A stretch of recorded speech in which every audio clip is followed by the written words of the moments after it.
जय माँ लक्ष्मी। आप सभी भक्तगणों को धनतेरस की हार्दिक शुभकामनाएं। भगवान धन्वंतरी की कृपा आप समस्त भक्तगणों पर सदा यूं ही बनी रहे। धनतेरस का ये पावन पर्व आपके जीवन में सुख, समृद्धि, निरोगी ढेर सारी शुभकामनाएं लेकर आए। भगवान विष्णु के अवतार धन्वंतरी भगवान को प्रणाम। कलश को धारण करने वाले, सभी रोगों का नाश करने वाले, हे तीनों लोकों के स्वामी, हे धन्वंतरी, हम सभी भक्तगण आपको बारंबार प्रणाम करते हैं। हे श्री गणेश, हे कुबेर देव, मैं आपको बारंबार प्रणाम करती हूँ। आप इस कथा को सुनने वाले तथा धन्वंतरी की पूजा करने वाले समस्त भक्तगणों के जीवन में सुख, समृद्धि और समस्त प्रकार की खुशियां प्रदान करना।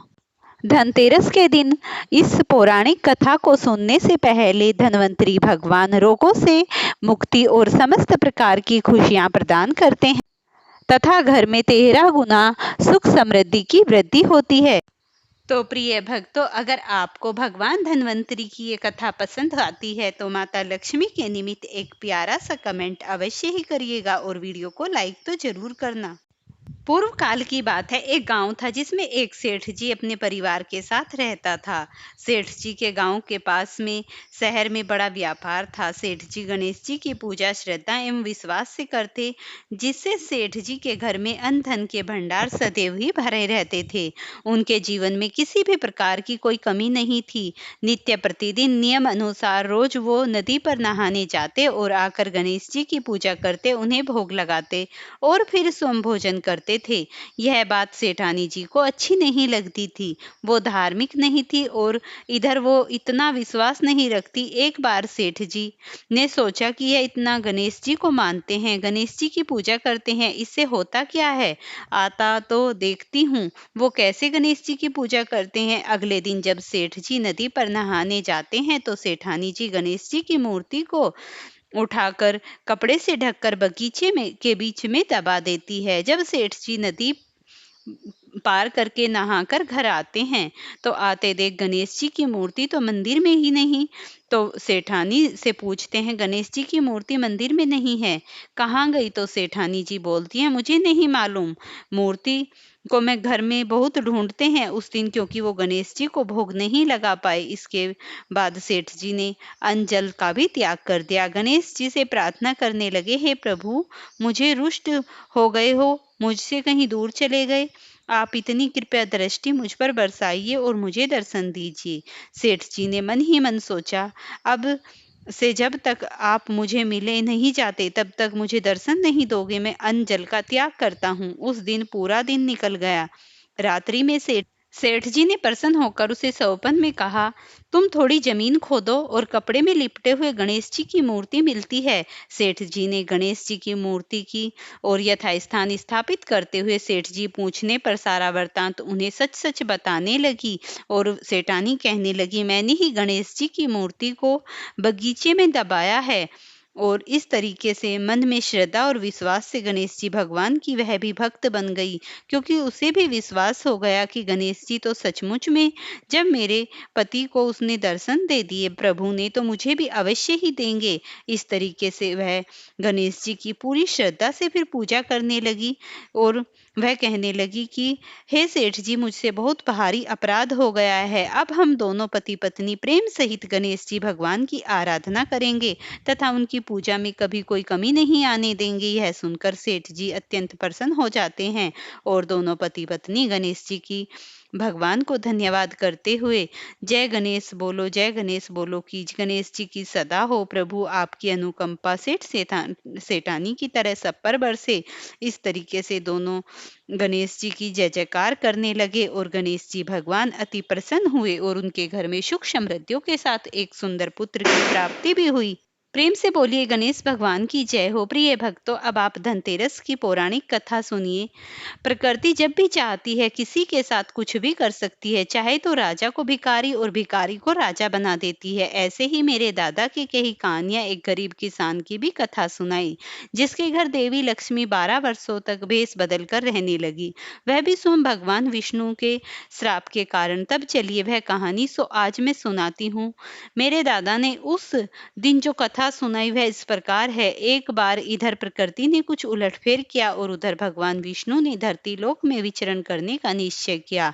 जब उन्होंने यह बात देवी लक्ष्मी जी को बताई तो उन्होंने भी उसके साथ चलने का आग्रह किया। तब विष्णु जी ने देवी से कहा, अगर तुम मेरे साथ चलना चाहती हो तो तुम्हें मेरी हर आज्ञा का पालन करना होगा और मेरा कहना मानना होगा। लक्ष्मी जी ने भगवान विष्णु की शर्त मान ली और उनके साथ धरती पर विचरण करने के लिए निकल पड़ी। धरती पर पहुंचने के उपरांत भगवान विष्णु और माँ लक्ष्मी एक स्थान पर रुके और तब भगवान विष्णु जी ने देवी से कहा कि मैं दक्षिण दिशा की ओर भ्रमण करने जा रहा हूँ, जब तक मैं आऊं तब तक तुम कहीं मत जाना। तब विष्णु जी के जाने पर देवी लक्ष्मी के मन में यह जिज्ञासा पैदा होगी कि आखिरकार दक्षिण दिशा में ऐसा क्या है जो स्वामी मुझे अपने पीछे आने के लिए मना कर गए हैं। लक्ष्मी जी से रहा नहीं गया और वह अपनी जिज्ञासा को शांत करने के लिए विष्णु जी के पीछे पीछे चल पड़ी।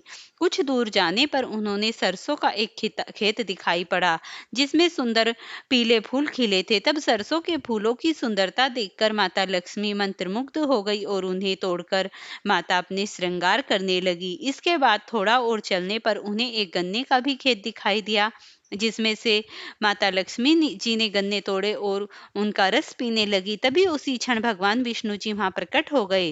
तभी विष्णु जी लक्ष्मी जी को देखकर अंत पर अत्यंत क्रोधित हो बोले, तुम्हें मैंने इधर आने का मना किया था पर तुम मेरी बात नहीं मानी और किसान के खेत में चोरी का अपराध भी कर बैठी। अब तुम्हें इस अपराध से मुक्ति पाने के लिए उस गरीब किसान की 12 सालों तक सेवा करनी पड़ेगी। तब ऐसा कहकर भगवान उन्हें वहां छोड़कर क्षीण सागर लौट गए। इसके पश्चात माता लक्ष्मी जी उस गरीब किसान के घर भेष बदल कर रहने लगी। एक दिन माता लक्ष्मी ने उस गरीब किसान की पत्नी से कहा कि तुम स्नान करने के पहले द्वारा बनाई गई देवी लक्ष्मी की प्रतिमा का प्रतिदिन पूजन करो और उसके पश्चात ही रसोई में भोजन बनाओ। तुम पूजा करते समय देवी से सच्चे मन से जो मांगोगी वही तुम्हें शीघ्र मिल जाएगा। किसान की पत्नी ने ऐसा ही किया। तब देवी लक्ष्मी की पूजा के फल स्वरूप किसान का घर धन धान्य से परिपूर्ण हो गया। देवी लक्ष्मी जी की कृपा से किसान को सभी सुखों और समृद्धि की प्राप्ति हुई। इस प्रकार किसान के 12 वर्ष आनंद पूर्वक कट गए। उधर 12 वर्षों के बाद देवी लक्ष्मी जी वहां से जाने को तैयार हुई और भगवान विष्णु जी उन्हें वापस ले आने के लिए प्रकट हो गए। किसान ने उन्हें भेजने से मना कर दिया। इस पर भगवान विष्णु बोले, इन्हें कौन जाने देना चाहता है, परंतु यह एक जगह नहीं ठहरती। मेरे श्राप के कारण ही यह 12 वर्षों से तुम्हारी सेवा कर रही थी और अब इनके जाने का समय हो गया है। परंतु किसान हठपूर्वक बोला कि मैं माँ लक्ष्मी जी को नहीं जाने दूंगा। इस संवाद में देवी लक्ष्मी जी किसान से बोली कि यदि तुम चाहते हो कि तुम्हारे घर हमेशा मेरा वास हो तो मैं कहती हूँ तुम ठीक वैसे ही करना। सुनो, कल तेरस रात्रि में घी का दीपक जलाना और लीप पोत कर घर को स्वच्छ करना। शाम के समय मेरा पूजन करना और तांबे के कलश में कुछ सिक्के भरकर वहां रख देना। उसके बाद मेरी पूजा करना और घर में मैं तुम्हारे इस प्रकार पूजा करने से सदा सदैव निवास करूंगी। ऐसा कहकर देवी लक्ष्मी जी अंतर्धान हो गई। तब किसान ने देवी लक्ष्मी जी के कहे अनुसार उनका विधि पूर्वक पूजन किया। तब माता लक्ष्मी जी के आशीर्वाद से उनके घर में हमेशा सुख समृद्धियों का निवास हो गया। मान्यता है कि धन त्रयोदशी के दिन धन लक्ष्मी जी की पूजा होती है और धनतेरस का त्योहार मनाया जाता है। इससे माता लक्ष्मी प्रसन्न होती हैं और घर में समस्त प्रकार की सुख और समृद्धियां छा जाती हैं। इसीलिए माता लक्ष्मी की पूजा धनतेरस वाले दिन पूरे श्रद्धा भाव से करनी चाहिए। जो भी भक्त श्रद्धा भाव से धनतेरस के दिन भले ही सामग्रियां कम हो लेकिन माता की पूजा पूरी श्रद्धा से करता है, घर में झाड़ू लाता है और उससे माता लक्ष्मी समझकर अपने घर में इस्तेमाल करता है और विधि विधान से माता लक्ष्मी के बताए नियमों के अनुसार उनका पूजन करते हैं, घर में कुछ भी धातु खरीद कर लाते हैं, लेकिन अवश्य ही धनतेरस के दिन जो भी भक्त इन नियमों का पालन करते हुए भगवान विष्णु और माता लक्ष्मी का पूजन करेगा, धन्वंतरी भगवान और कुबेर और गणेश जी का पूजन करेगा तो माता लक्ष्मी कहती हैं, ऐसे घर को मैं स्वयं ही कभी नहीं छोड़ती और अपने भक्तों पर हमेशा दया दृष्टि बनाए रखती हूँ। प्रेम से बोलिए लक्ष्मी माता की जय, त्रयोदशी की जय।